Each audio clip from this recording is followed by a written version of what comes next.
আসসালামু আলাইকুম everyone, welcome to cooking with Farzu. আজকে আমি বানিয়েছি ইফতারের সবচেয়ে ইম্পর্টেন্ট এলিমেন্ট বুট।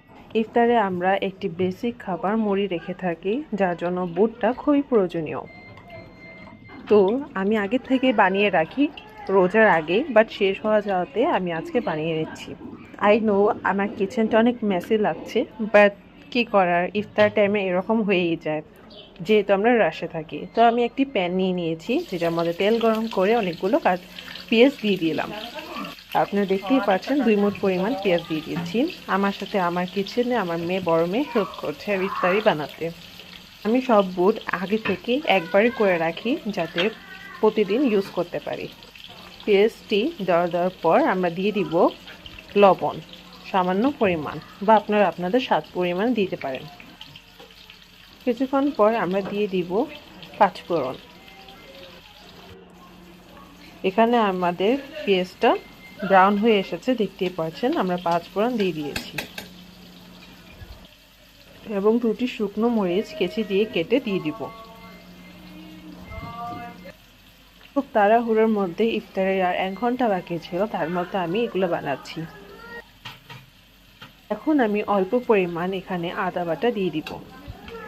আমি আদা এবং রসুন বাটা একসাথে করে রাখি, সেটাকে আমি এখন ভালোভাবে মিক্স করে নেব। কিছুক্ষণ ভালোভাবে মিক্স করার পর আমি দিয়ে দিব সিদ্ধ করে রাখা বুটগুলো। আমি বুটগুলো আগেই সিদ্ধ করে রেখেছিলাম। আপনারাও এই জিনিসটি করতে পারেন, দুধগুলো সিদ্ধ করে রেখে এটাকে ফ্রিজার করতে পারেন। তারপর যখন শেষ হয়ে যাবে আমার মতো করে বাগার দিয়ে নেবেন, তাহলে অনেকটাই সুবিধা হবে এবং সময় বেঁচে যাবে। এখন মশলা দেওয়ার পালা। আমি এখানে জিরে গুঁড়ো, হলুদ গুঁড়ো, মরিচের গুঁড়ো ভালোভাবে দিয়ে নিচ্ছি। আপনারা যত পরিমাণ ঝাল খেতে পছন্দ করেন ওই হিসাবে দিয়ে নেবেন। এই ধরনের মশলা দিয়ে এখন আমি এগুলোকে মিক্স করে নিব, এবং আমি এখানে চিলি ফ্লেক্সও ইউজ করেছি।